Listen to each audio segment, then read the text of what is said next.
Hello, lovelies.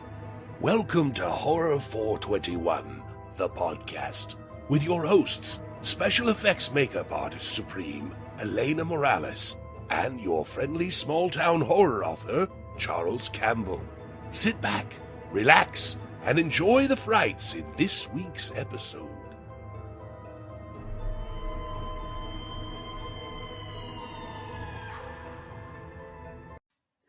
Hello, everyone. Welcome to another episode of Horror 421, the podcast. Today I have a very special guest, and I'm happy to call her a friend of mine, even though I've never met her face-to-face until today. Her name is Leanna Falconer, and she's an accomplished author, and she has some other things in the works that she'll definitely talk about during the podcast. But I just want to thank Leanna for being on the show today. Thank you, Leanna. Thank you for asking me to be here. It's my pleasure to join you. Awesome. Well, like I said, I've admired her work from afar, and I've read two of her short story collections and a novel that I would put up there against anyone.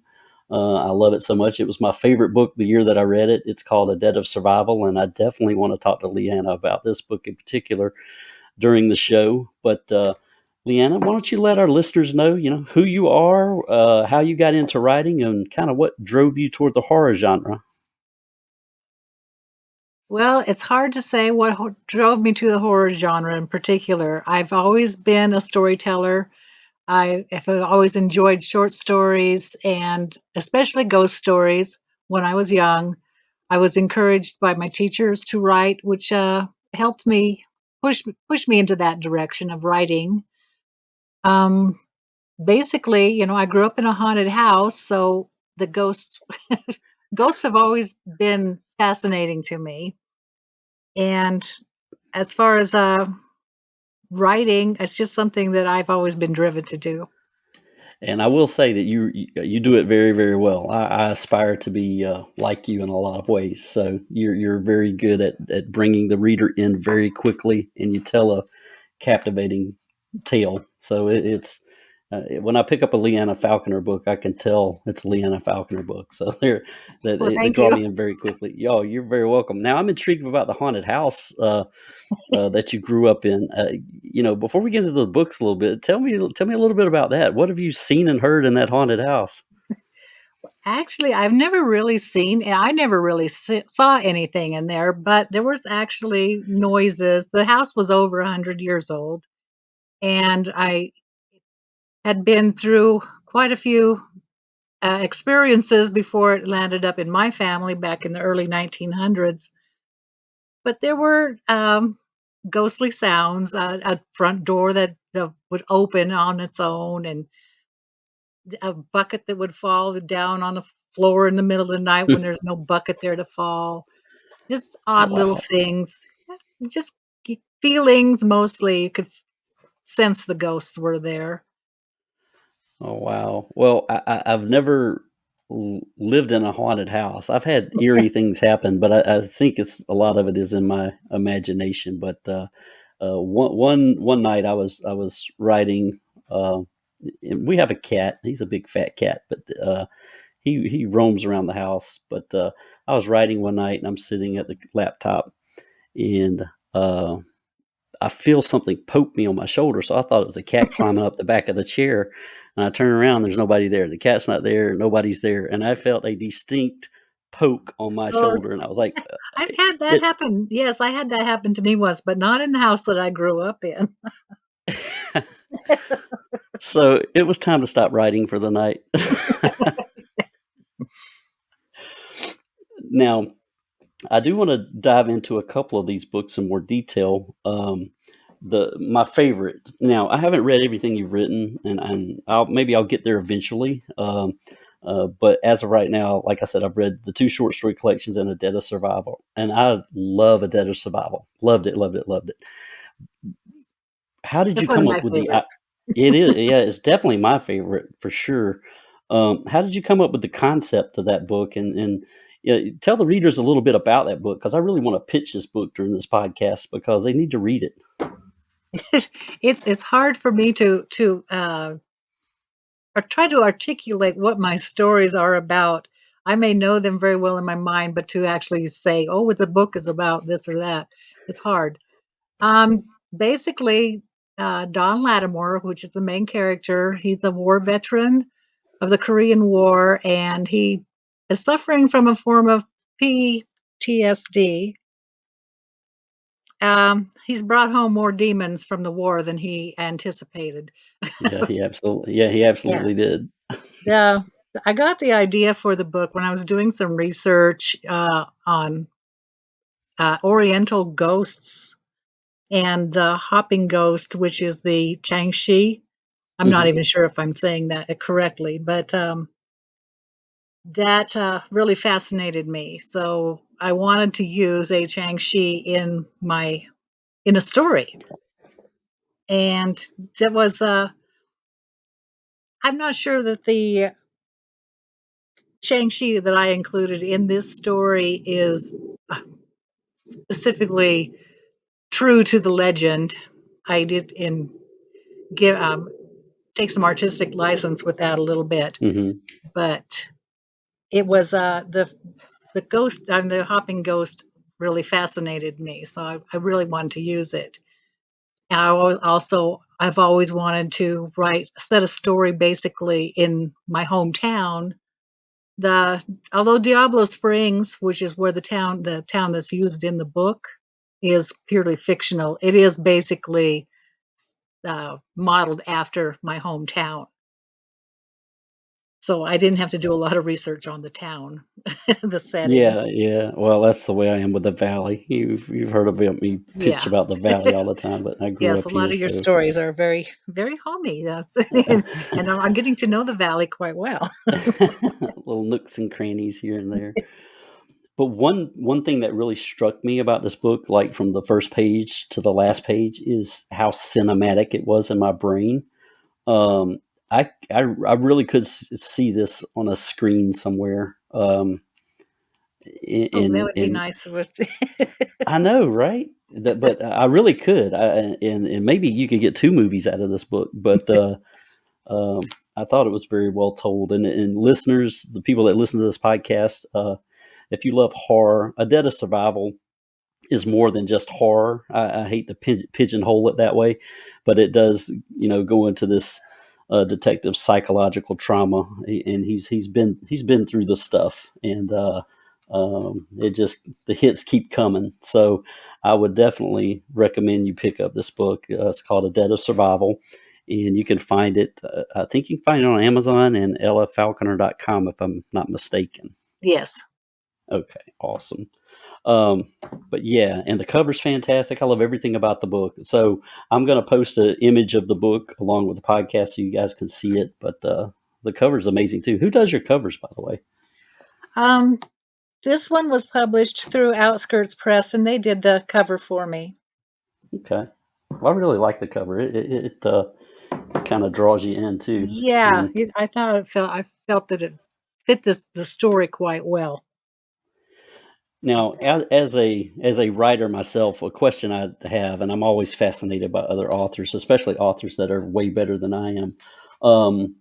But what are some of the challenges you find in writing a full length novel like A Dead of Survival versus, a short story collection like Through a Broken Window? I have my own opinions on the two, but I'd like to hear yours. Oh gosh, you ask the hard questions, don't you? I'm trying. um, I have my passion for writing is towards short stories. Hmm. That's my first love of writing, and I've got a lot of short stories. As far as the writing a novel is just it's a lot of focus, and there's you have to have more than one plot line, obviously, to help bring it along. So it's a lot more involved. It takes a lot of research on I researched the heck out of all my stories Right. so that I try and get them as accurate as possible for being fiction. Right. um, it's just the focus of it. and trying to maintain that focus throughout, 80 or 90,000 words Yeah, yeah. is No, it's a real challenge. That's the most challenging thing right there, is maintaining the focus. It took me a couple of years to write A Debt of Survival, because I had a few things going on during the time of writing it that kind of threw me out of it, and then I I'd have to got get you. back into it. Yeah, you had to bring yourself back into the world and Yeah. back into the characters. All right. Well, that's the novel now, Through a Broken Window. Recently, it was featured. One of the stories was featured on my pal Henrik Kuto's weekly spooky podcast called Christmas Cranberries, and I loved all the stories in this book, but that one still stuck out to me. Can you talk about Through a Broken Window a little bit and how those stories came to you, especially Christmas Cranberries? I really love that story. And if you guys haven't heard it yet, go to weeklyspooky.com and look it up. Or you can go to YouTube and look up Christmas Cranberries Weekly Spooky, and you'll get to hear the wonderful Henrik Couteau narrate Leanna's wonderful story. Yes, and he did such an awesome job. I was thrilled.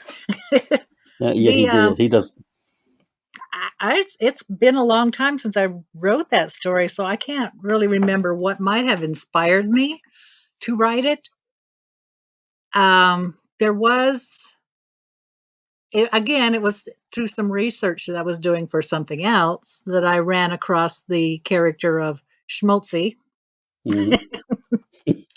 and I thought, I think I need to write a story that includes this guy. It's a little, basically a Krampus type story, but Yep. it's a little different.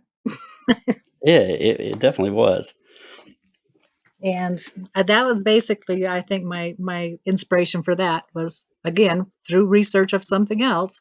I go down these rabbit holes and I get Right. an idea. I say, oh, I like that idea, so let me run with that one. So, No, go ahead. no, I was going to say the entire collection is really good, and the stories are diverse. I didn't see like a common thread to tie them together, and maybe that's by choice, or maybe there is one and I just missed it. No, there's no common thread.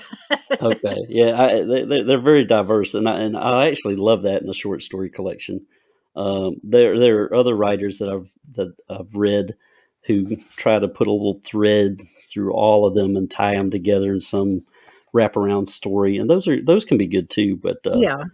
yeah, but I love the standalones. The Black Dog, that was another one that that and Christmas Cranberries I think are my two favorites. But I love the entire book. Yeah, well, the black dog was basically something that happened to me. Kind of the dog following me home one night. I was walking home from town one night in the dark, and I know this big dog was following me. I couldn't see it. I just knew it was there, Oh my gosh. and it for probably about 4 miles. This dog just trailed me, Hey, you're walking over 4 miles. I applaud you and for that. and right about a quarter of a mile from my home, when I got there, I realized the dog was no longer there. And I just kind of saw it as a guardian. I saw it as a guardian that saw me home safely. And so That I that wanted to is write a story about this guardian dog. that's actually really cool the way you came up with that. That is super cool. And that's a great idea. I try to lift things from real life all the time, and I take notes here and there. So uh, I, I kind of do the same thing with observation. When I'm walking into a restaurant and I see a unique character of a person, I'll make a note of that. Or if I see a situation that Yeah. could lend itself to the page, I take a note of that. So it's cool. It's always cool talking to another writer and kind of get their process and the things they look at. Yeah, I Um, think we observe the world in a different way than, than a lot of other people do. oh yeah, yeah, for sure. So how many of your friends look at you and say, "So am I going to be in your book?"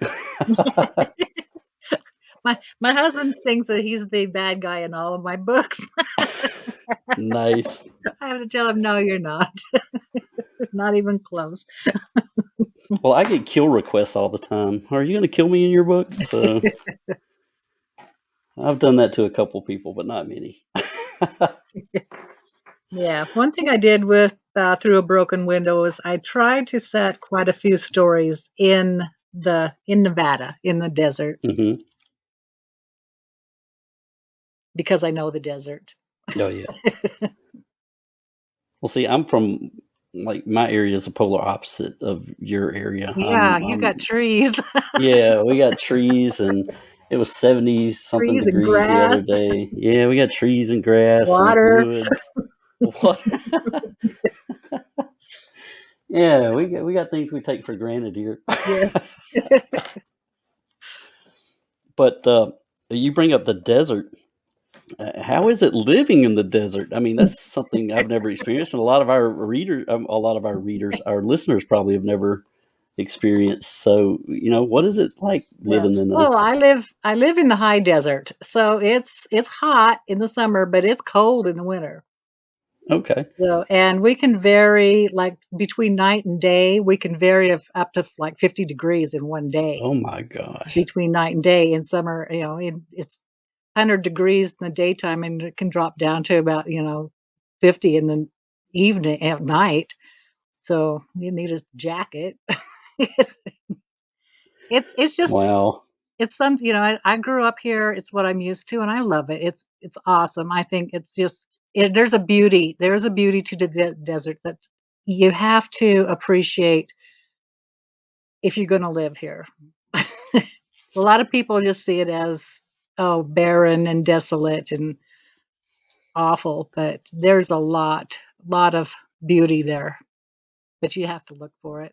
Oh yeah, yeah. I'm sure, and it seems like there's seeds of a lot of stories there too.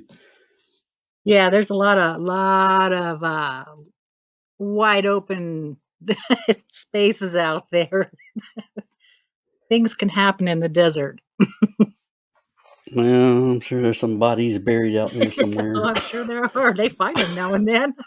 Yeah, yeah. I'll bet.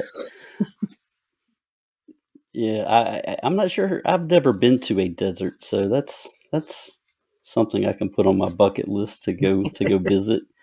Yeah, it's Because I'm used to woods and yeah. all this country stuff around here. But yeah, a desert would definitely be something I'd like to see. Seeing the ocean. I've never seen the desert. Is it the sand without the water? Yeah. Exactly. I live on a beach with no water. Oh man, that's crazy. All right, so I want to talk about another short story collection that I've read. Is Beyond the Veil. Is this the latest short story collection you published? Yes, that's the Okay. last thing I published. It was about a year ago that I published it. Okay. Well, I've got a couple favorites in here too, but instead of me talking about my favorites out of this book, what were a couple that you really enjoyed writing? What stories stuck out to you in Beyond the Veil? I know they're all your babies, but Oh, they are all my babies. that's right. Um, Actually, the two in my that I like the most are two that have only been published in Beyond the Veil, Okay. and that is the Slipping Through the Devil's Gate. It was set in Virginia City in Nevada, Mm-hmm. and The Last Living Soul Endurance.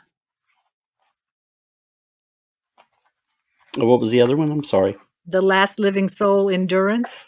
Oh yes, that was in my top three. Yeah, that's one of my favorites. That's actually based a lot on family history, my own personal family history in that one. Oh, tell me about that. I fictionalized a lot of the story, but my grandparents lived up in the mountains. My grandpa was a gold miner, and they lived in this little cabin up in the mountains in an old ghost town. And after they passed on, the cabins are still there, but they're not being used, or the government says nobody can, they don't belong to anybody, so they're just Right. sitting there rotting away in the mountains. But we would spend a lot of time there when I was a kid. My grandma and grandpa retired from there back in the early 60s and moved on. But my mom and her two brothers and sister were all raised in that little ghost town up in the mountains. And there was a lot of stories. So there was a lot of history. As my grandfather came from the Isle of Man. He wasn't Cornish, but I made the family Cornish in Right. the story, because that's where the Tommy Knockers legend comes from, was the Cornish miners. Yep. And truthfully, I don't know of any Tommy Knockers in this ghost town that my mom grew up in, but and there's plenty of ghosts. And there were a few experiences in there that, yes, I did experience these Oh, ghostly wow. experiences myself over the years of my time spent there. But I did include a lot of family history in there, fictionalized. Oh, wow. That I love it. I love it. I love it. I love it. I love it. So,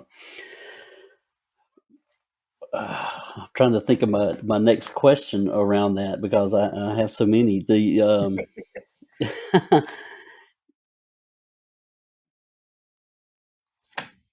When you're,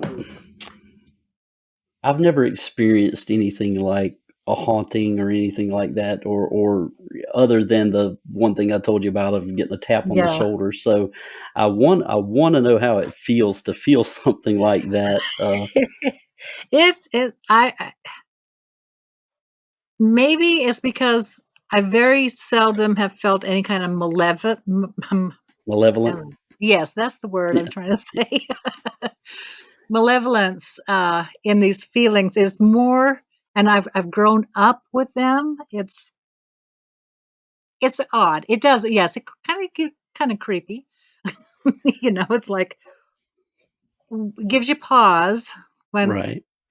that one of the experience that was in the last living soul endurance was the footsteps being when she was walking up the canyon and hearing footsteps Oh, yeah. behind her. Yes, that is actually happened to me. Oh, And that was kind of really creepy because I was there all by myself in the canyon, and there was definitely footsteps following me, but nobody else was there. oh man, I And would freak. I could feel I could hear them distinctly. And Oh yeah, yeah, yeah, it that would was freak me the hell out. Yep. it was kind of creepy, yeah. But it wasn't frightening. I don't if that makes sense, because it No, didn't feel I know. I'm, it I'm didn't messing with you. feel evil. Let me put it that R- way. There was no feeling of evil that went with it. Right. It was Well, yeah. just odd. It's, Well, as long as you didn't see anything materialize and come running at you, I guess it was all right. yeah, that's I've never had anything like that. Now, I have had a couple of experiences where I have felt an evil presence, and there is definitely a difference, and those are frightening. Well, tell me about one of those. I'm curious about that stuff. I don't get that stuff. Now, Elena has experienced the same thing. She's experienced the same thing in a house she was telling me about, and I don't know if it made it on a podcast or not, if it was just us talking. But her and her mother and maybe a cousin or something, they went to. I think the house was being shown, and it was like in the middle of summer, and the air conditioning wasn't on in the house. And according to her, they were walking through the house, and Elena started getting creeped out by a particular room. And when they walked in the room, she said it was like a spot was ice cold, and she told her Mhm. mother, "We got to leave now. We got to leave right now. We can't stay here." So that actually, when she told me that, it made the hair on the back of my neck stand up, because I'm like, I've never seen anything like that. I want to see that. But anyway, back to your experience with that. I'm curious. I really am. Like, I know you said you've experienced that. So if you've got something you can share, that would be awesome. Okay. One of the creepiest experiences I had was in the ranch house that I grew up in, and I was an adult at the time. I had the bedroom that I was sleeping in. I rearranged the room and put the bed in a different spot. And when I went to bed that night, I felt something sit at the end of the bed. I mean, it just distinctly felt someone or Holy something shit. sit at the end of the bed. And I got up and turned the light on. Of course, there's nothing in there. And the following night, something laid down on top of me. Oh my God. And I had to fight to get out of the bed to turn the light on. Of course, nothing was there. I rearranged the room the next day and put it back the way I had it, and everything was fine again after that. And that room at the bed, that was a bedroom at the time, but at one point in time, that was the actual main house. It was an old adobe building, and it was just one room with an attic over the top. And as it was built up around it, then that one main room that was the main house just became a bedroom. Right. So I don't know. It was just it freaked me out, and Oh it was wow. not. I mean, I literally had to fight to get out of bed that night, and Now, my other author buddy, Bryce, he lives right up the street from me. He and his wife, and he's experienced some crazy stuff in his house too. So I want some of that. he wants some of that. Experiencing crazy stuff is fine as long as it's not scary or life threatening. Yeah, well, he and his wife Natalie, they've both witnessed the same.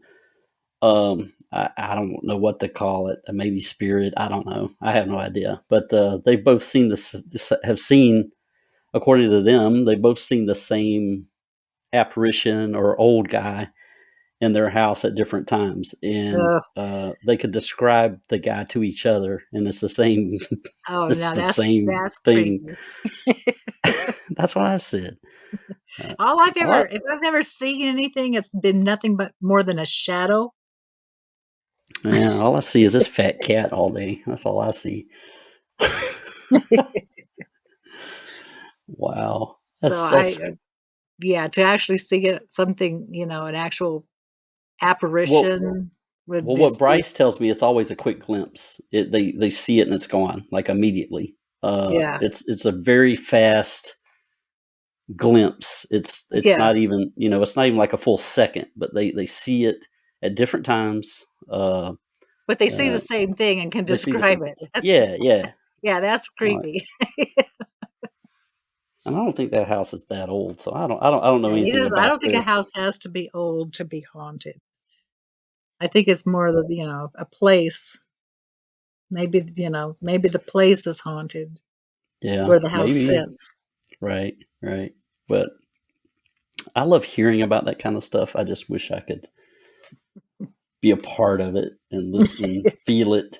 Like I said, the finger poke on my shoulder, that felt real to me, but since time has passed, I've convinced myself it probably really didn't happen, but I remember it. And it Yeah, was scary. And it made me get up and stop writing and go to bed, but yeah, I haven't had any cold spots in the house, or I yeah. haven't heard I don't echoes of. experience cold. I've never experienced that feeling of cold spots or anything like that. I've never experienced that. Yeah. Well, What I feel, that's just more of a feeling.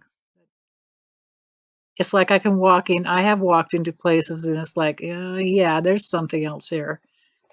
yeah. Well, my stepmother, before she passed away, she used to tell me stories about my dad's house, and I've never seen anything at my dad's house, but I don't know how much of it was true or if it was just something she said to try to scare us. But she'd tell us about a little girl she would always see standing at the foot of the bed, and then when she sits up, she'd disappear, and that scared the crap out of me when I was a kid.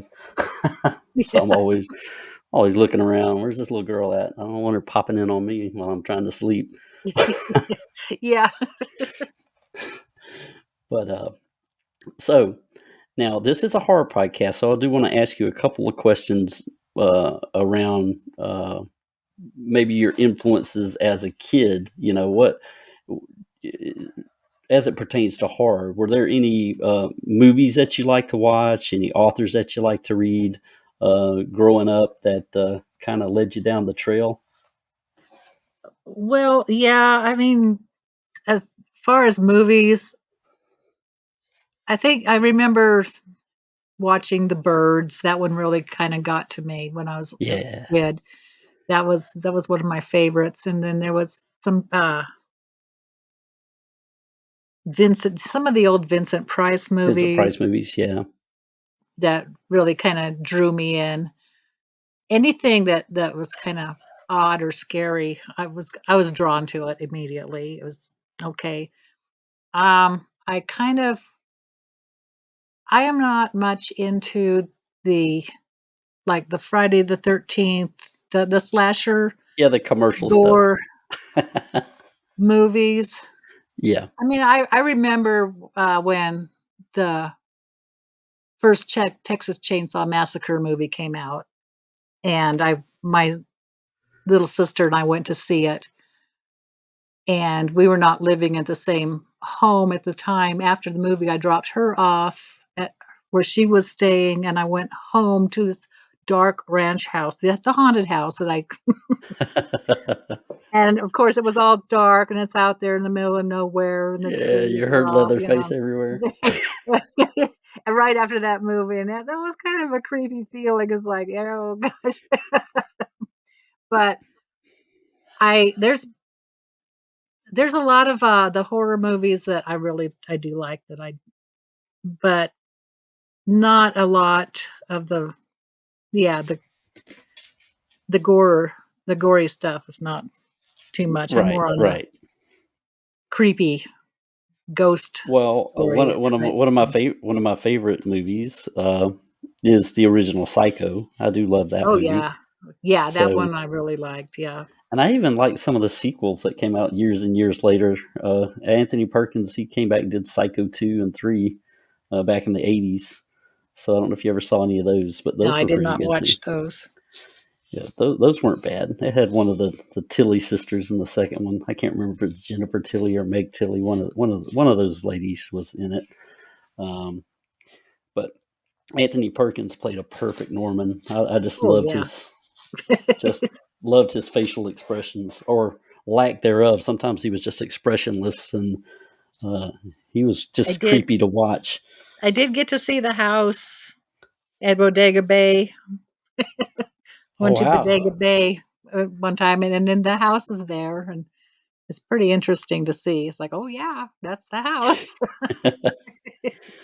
I'll just watch it from here. I'm not going to walk up there. That's right. Yeah, as far as books, I like I said, short stories have always been drawn. I mean, so one of my favorites was The Willows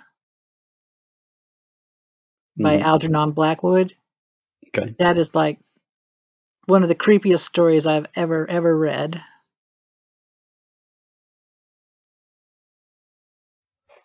And I always liked Ray Bradbury. I read my first Stephen King book when I was in my early 20s. Are you there? Yeah, I'm here. I'm just Okay. listening. The Very quiet. no. No, I was listening. So Ray Bradbury and Stephen King. I grew up a Stephen King kid, but there's some Yeah. Stephen King The that's a the little.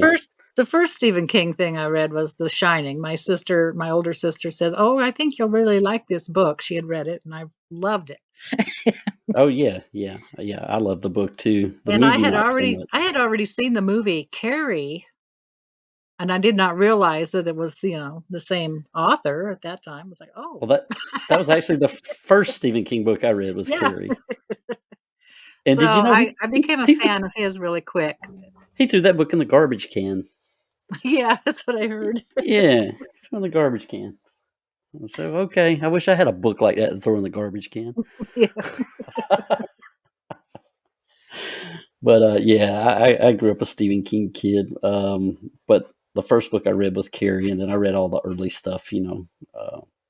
Pet Cemetery, Christine, all his early stuff. I loved all that Yeah, stuff.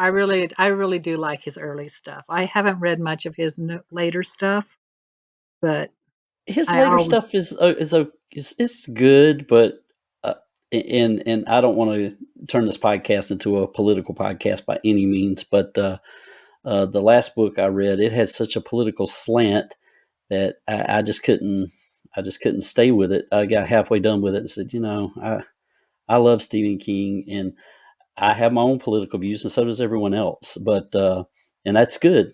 But I just didn't want it in my horror story. yeah. But anyway, that's all I'll say about that. I'm gonna treat this like church and religion. But yeah, and Dean Koontz, I read some Dean Koontz when I was a Yeah, kid. he's kind of hit and miss because he writes all over the place too. So kind of like, Yeah, I guess, kind of like me, I don't always write the same kind of stuff. So right, right. Well, it just all kind of goes to the dark side, no matter if it's right, a romance or not. exactly. So let's talk about some of the stuff that I haven't read. Like I know that you delved into fantasy, and I Yes. haven't really read a lot of descriptions around your fantasy work. But a lot of our listeners, I'm sure, read fantasy novels, and I'm definitely going to pick up. And I'll ask you what you would recommend to be the first one to pick up. I'm definitely going to pick it up, but that's not the first thing I normally gravitate to when I'm reading books. But because I love your writing so much, I'm definitely going to read one just because I know it's going to be great. But anyway, how did you get into fantasy, and what books do you have out there around the fantasy realm? Well, I do have a series, the Legacy of Skur series, and Hmm. it's dark fantasy, very dark. Okay. Um, that was what I was first started writing back in the 80s. I started writing what is turned out to be the first book in the Legacy of Skur. And it started out as a poem. It was an epic poem, and I Okay. tried to shop it around, but I couldn't find anybody to publish it. It was too long. Although a few editors did say they really enjoyed it. And when I I decided to write a novel, and I didn't know what to write about. Okay. Then I said, I've already got a story. There This you go. poem is a story. So I took the poem and I adapted it and turned it into a story, and the series just kind of grew from there. So the first book in the Legacy of Skur is The Pathways of Darkness and Light, which is grew from that story, that original poem. And that Okay. one story grew into two stories, and then into three, then four, and then five. By the time I got to five, I introduced a new character and realized I needed to write his story as well. So then I ended up writing The Vagabond Son, which is basically the first book in the series. Okay. So you had a spin-off kind of off of the. Yes, it's Okay. there. Every single one of these stories in this series can be read as a standalone. Oh, that's interesting. Really? They're all they're all related. All together they tell one epic story, and it is basically the origin story of elves. Okay. And it is, like I said, it is dark. It's not for children. and yet it is just very much of a fairy tale. Okay, well, you definitely have piqued my interest. I'll definitely check out the first book in the series. Yeah, that's The Vagabond Son is the prelude to the Legacy. They can be read in any order. I recommend The Vagabond Son and then The Legacy of Skur Volume 1, then Volume 2. Okay, But technically they could be read in any order. that's But amazing. but to get the full effect of the story, that's the best order to read them in. Or The Legacy of Skur Volume 1, then The Vagabond Son, and then The Legacy of Skur Volume 2. Okay, awesome. Yeah, But the they're last pretty versatile there. So the last epic series that I read that's on a scale close to that was Stephen King's Dark Tower stuff. And yeah, you can't read those in any order. no, But yeah, that's as close to the fantasy realm as I've gotten. But I'll definitely check it out. And I yeah. The encourage Vagabond listeners to Son do so. did win. It was a finalist in the Reader's Favorite Book Award Book Awards back in 2015, I do believe. Awesome. Well, that's the other thing too. Yeah, your books. I mean, they get some recognition at the book awards, and I want to say, let me look at the sticker on A Dead of Survival. That was a finalist at the. I'm showing my age trying to read here. Next Generation Indie Book Awards, right? Yes, it won a finalist for that. It won a finalist and won an honorable mention in Indies, the Forward Indies Okay. Well, contest, and it was also got a Reviewer's Choice Award for reader views. I'd like to see what the hell won the Indie Book Awards, because it couldn't have been better than this. So, just saying. It is yes, it is The Dead of Survival is probably my best selling book so Yes. far. Well, It's it been should. very well received by Yes, the public at yes, large. yes, ma'am. Well, it's been well received by me for sure. I'd definitely love to see it as a feature film or two. I think it could Oh, support I two would films. too. I think we could do a part 1 and 2 of this thing in the theater. But all right, so we've talked about your books. We've talked about the fantasy stuff. One other thing, and I'm going to post pictures of this on the podcast as well. And Leanna's going to provide me some photos as well to post so you guys can see it. But she does some amazing things with jewelry. I'm shifting gears. I know it's a horror podcast, but we can talk about whatever we want. We're going to talk about fantasy jewelry right now. And I ordered this beautiful, freaking psychedelic looking turtle for my wife, and she's in love with it. Tell us about your fantasy jewelry, how you got into that, and where they can find that cool stuff. I have always made jewelry for myself. Ever since I found my grandmother's button box up in the attic, and I started making myself jewelry out of her old antique buttons, and through my life, I've always made jewelry. And it was last year that I decided I was going to try and make some jewelry to complement the themes of my books for when I do in-person book sales at craft fairs, Mm-hmm. that I would have my books and some jewelry to help complement them, just to give me a little more oomph. Right, give my right, right. give my booth a little more oomph. That's right. And I've had such a positive response on the jewelry that I've decided to go ahead and open up an Etsy shop with the jewelry as well. So I still have some when I do my in-person sales. I will always have some of the jewelry for sale, but I also have a nice selection on Etsy, and I keep adding to it. In fact, I just And added a few more pieces this morning. and where can they find you on Etsy? Is it LaFay Fantasy? Is that how they It's search for it? LeFay, yes, capital L-E, capital F-A-Y, fantasy fashion. Okay. And I'm going to post links to that on the YouTube feed and the podcast feed. So if anyone's listening and watching on a computer, you can click on it and find the links. But I'm going to post links to her website and her jewelry site so you guys can see it. But this turtle, when I saw it, um, yeah, I was just scrolling through Facebook and I think your ad popped up or some kind of promotion for your website popped up and I saw that turtle and I said, "Oh, my wife would love that." So I had to click buy now, and it's so pretty. Yeah, that one is pretty. I'm glad you ended up with it. I'm glad your wife loves it. Yes, she does. We love to go to the beach. That's our vacation place.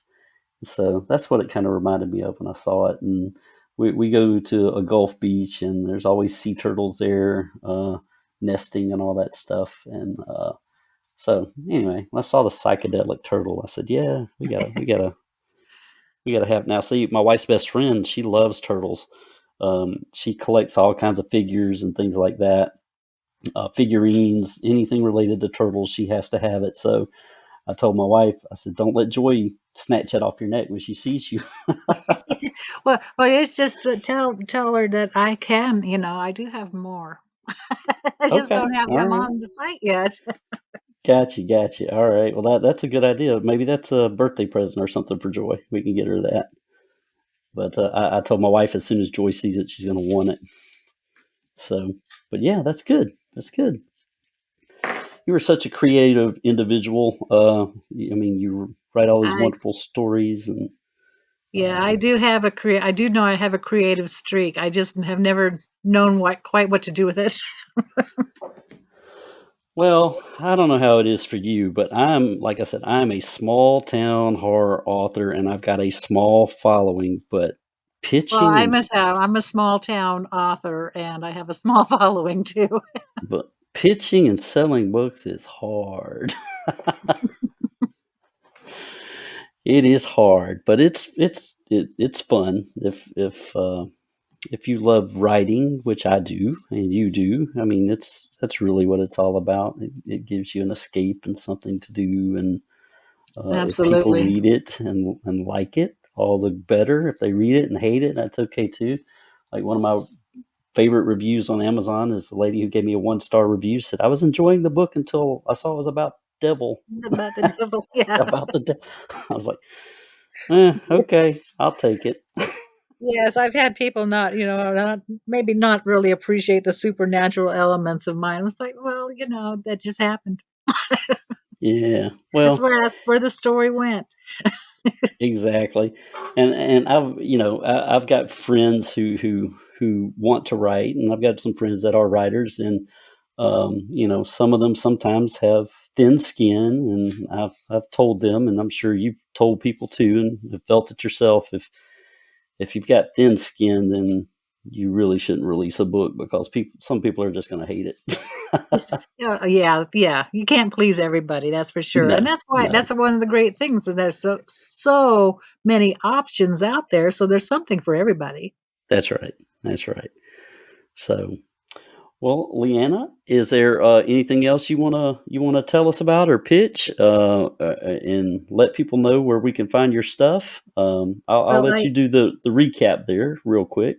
I am in the process, and I'm hoping to have it released this summer, sometime this summer. I am in the process of writing. It's another fairy tale, which is going to be fairly different than my Legacy of Skur series fantasy, as and it was inspired by a trip that I took to Japan a few years ago. Oh wow. And that's basically all I can really say about it right now. Okay. But I do hope it will be a novella, and I do hope to have it out this summer. And it's to Ooh, be that's called The awesome. Star Catcher. The Star Catcher. Okay. Yes, I'm hoping to have it out this summer. I just have to knuckle down and get the last few chapters written. Yeah, I know how that goes. Yeah. Well, thank you so much for being on the program today. You can Well, thank find Leanna's stuff at lffalconer.com. I'm going to post links to her Etsy site on the YouTube feed and the podcast feed. I'm going to post links to everything she's got that I can. But anyway, it was so great having you today, Leanna. It was nice to be here. Thank you so much for inviting me. You're very welcome. The pleasure is all mine, and I'm so glad to have finally got to meet you face to Yeah, face. sort So of. that's Yeah. yeah, sort of. What she's not saying out loud is we had a little hiccup on the video feed, so this is going to be an audio podcast, but we're gonna have Leanna back on video as well. So this So isn't going to be her only trip to Horror 421, the if you ever podcast. get out to the desert in Nevada, then we might meet. Yeah. How close are you to Vegas? I've never been. I've never been to Nevada. I've never been to Vegas. I'm about 400 miles from Vegas. I'm up in Yeah, northern Nevada's Nevada. Nevada's a big state. I'm closer You're to like, Reno. gotcha. You're like Texas. That's where Johnny Cash killed somebody, right? Reno. Yeah. Well, in his song, he shot a man. He shot a man in Just to Reno watch him die. just to watch him die. Yep. Poor guy. But anyway, I'm Charles Campbell. You can find me at valleyboypublications.com. My co-host, Elena Morales, she couldn't make it today, but you can find her on Instagram at jukeboxbaby78. She's a special effects makeup artist, and she does some amazing work. And we want to thank you again for listening to this week's episode of Horror 421, the podcast. We're going to have Leanna back again in the near future where we can have all three of us on the podcast. But I wanted to get her stuff out there so you guys could follow her and check out her books because they're really great. Thank you again, Leanna. Thank you. All right. You guys have a great day, and we'll see you next time on Horror 421, the podcast.